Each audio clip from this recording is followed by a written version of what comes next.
ஆண்டவர் நம்மை அழைக்கிற ஒரு தேவனாக காணப்படுகிறார். என்ன சொல்லுகிறார் தெரியுமா? தொல்லை கஷ்டங்கள் பலவிதமான பாடுகள் உனக்கு காணப்பட்டாலும் நான் உன்னை சேர்த்துக் கொள்வேன் என்று சொல்லுகிறார். ஒரு வசனத்தை வாசிங்க. யோசுவா 3ஆம் அதிகாரம் 5வது வசனம். சீக்கிரமா முடித்துடலாம். யோசுவா 3ஆம் அதிகாரம் 5வது வசனம். யோசுவா ஜனங்களை நோக்கி, உங்களை பரிசுத்தம் பண்ணிக் கொள்ளுங்கள், நாளைக்கு கர்த்தர் உங்கள் நடுவிலே அற்புதங்களை செய்வார் என்றார். அல்லேலூயா. யோசுவா ஜனங்களை நோக்கி, உங்களை முதலாவது பரிசுத்தம் பண்ணிக் கொள்ளுங்கள். இந்த சம்பவம் நமக்கு எல்லாருக்கும் தெரியும். யோர்தான் நதியில கண்ணீர் வடிச்சிட்டு இருக்கிறாங்க அந்த இஸ்ரவேல் ஜனங்க. ஆண்டவரே, நாங்க யோர்தானுக்கு போனோம் ஆண்டவரே, கானானுக்கு செல்ல வேண்டும் ஆண்டவரே, இந்த யோர்தான் தடையாக இருக்கிறது ஆண்டவரே, நாங்கள் என்ன செய்வோம் என்று சொல்லி கண் கலங்கிய நிலைமையோடு காணப்படுகின்றார்கள். ஆண்டவர் சொன்னார் யோசுவானிடத்துல, யோசுவாவே, இந்த மக்கள் பாவம் செய்த மக்கள், நான் இவர்களை வழி நடத்தினது உண்மை, இவர்களுக்கு நல்ல ஆகாரம் கொடுத்தது உண்மை, இவர்கள் நோய் நொடி இல்லாமல் பார்த்து கொண்டது உண்மை, ஆனால் இவர்களோ பாவம் செய்த ஆத்துமாக்கள் என்று சொல்லி இவர்களை என்ன செய்ய சொல்லுனா, இன்றைக்கு அவர்கள் ஆண்டு என்னிடத்தில் உட்காரட்டும், நாளைக்கு பரிசுத்தம் பண்ணி கொள்ளட்டும், நாளைக்கு கர்த்தர் நான் அவங்களை விடுதலை கொடுப்பேன் என்று சொன்னார். அன்புக்குரிய தேவனுடைய பிள்ளையே, இன்றைக்கும் ஆண்டவருடைய வாக்கு நமக்கு சொல்லப்படுகிறது. நீங்கள் முதலாவது பரிசுத்தமாகுங்கள், நாளைக்கு நான் உங்களை விடுதலை பண்ணுவேன். அல்லேலூயா, அல்லேலூயா. பரிசுத்தம், பரிசுத்தம், பரிசுத்தம். ஆண்டவருடைய பிள்ளைகள் என்று சொன்னாலே பரிசுத்தம் தான்.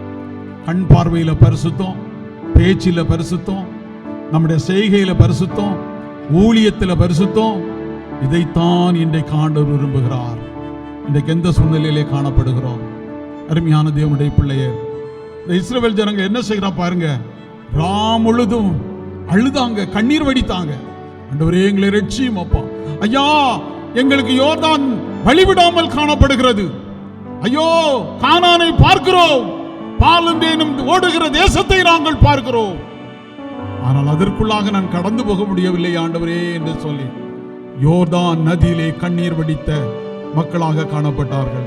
எனக்கு அன்புக்குரிய தேவனுடைய பிள்ளையே, இந்த இஸ்ரவேல் ஜனத்தை போல நீ கண்ணீர் வடித்துக் கொண்டிருக்கிறாயா? பாலும் தேனும் ஓடுகிற கானான் தேசம் உனக்கு தெரிகிறது, அதனுடைய ஆசீர்வாதத்தை நீ பெற்றுக் கொள்ளாமல் கண்ணீர் வடித்துக் கொண்டிருக்கிறாய். காரணம் என்ன தெரியுமா? ஆண்டவர் உன்னை பரிசுத்தப்படுத்த விரும்புகிறார். அல்லேலூயா. இன்னைக்கு என்ன செய்து கொண்டிருக்கிறோம்? அவர் என்ன சொல்கிறார் தெரியுமா? தொல்லைகள் கஷ்டங்கள் சூழ்ந்தாலும் நான் உன்னை சேர்த்துக் கொள்வேன், காக்கும் அல்ல மீட்பர் நான் இருக்கிறேன் என்று சொல்லி ஆண்டவர் நம்மை பார்த்து சொல்லுகிறார். இதை பற்றி ஒரு பக்தன் பாடுகிறதை நம்ம எல்லாரும் சேர்ந்து பாடுவோம். தொல்லை கஷ்டங்கள் சூழ்ந்திடும், துன்பம் துக்கம் வரும்,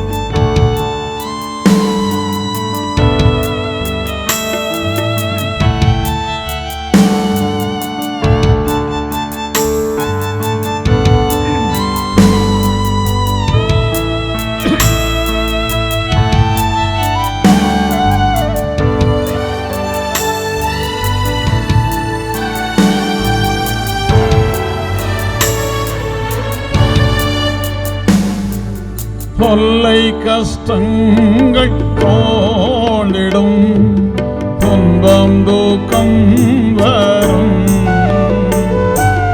இன்பத்தில் துன்பம் நேரிடும், இருளாய் தோன்றும் எங்கும், சோதனை யாரும் வேளையில் போர் கேட்கும் செவியிலே, இருந்து ஜெயம் வரும், மரண எல்லை காக்க வல்லோ, காக்கும் வல்ல மீட்பர் உண்டனக்கே, உண்டனக்கே, உண்டனக்கே, காக்கும் வல்ல மீட்பர் உண்டனக்கே, எங்கோமே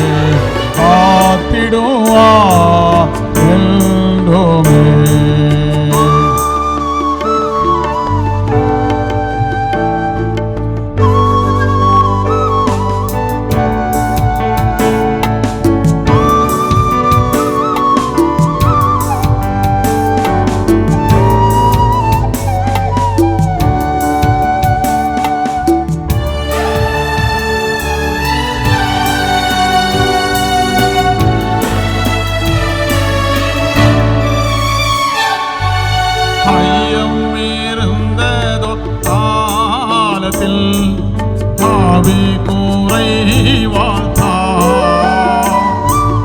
மீட்பருதீர பலத்தா சத்துருவை கண்டே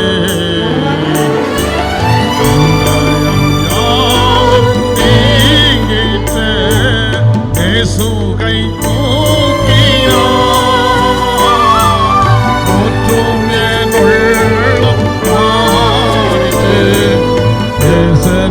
காக்க வல்லோ காக்கும் வல்ல மீட்பர்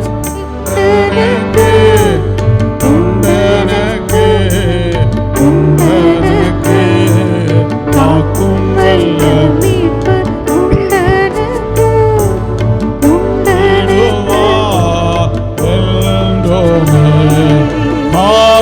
காத்திடுவார் எல்லோமே. சொல்லுகிறான், என்ன வந்தாலும் நான் நம்புவேன் ஆண்டவரே, என் மீட்பர் இயேசுவை. எந்த கஷ்டங்கள் வந்தாலும் நான் உண்மையே நான் நம்புவேன் ஆண்டவரே. உங்களுடைய அன்பு எவ்வளவு பெரியது ஆண்டவரே, நீர் என்னை நேசிக்கின்றது எவ்வளவு பெரியது ஆண்டவரே என்று சொல்லி பாடுகிறான்.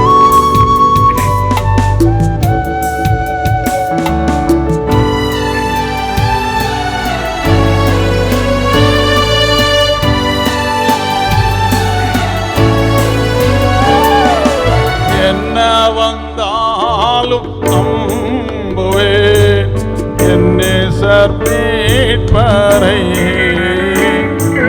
யார் கைவிட்டாலும் சொல்வேன் எனது இயேசுவை. அகல ஆழம் உயரமாய் எவ்வளவு அன்பு என்னென்ன துன்பங்கள் வந்தாலும் அவர் என்னை கைவிட மாட்டார். காக்கும் வல்ல மீட்பர்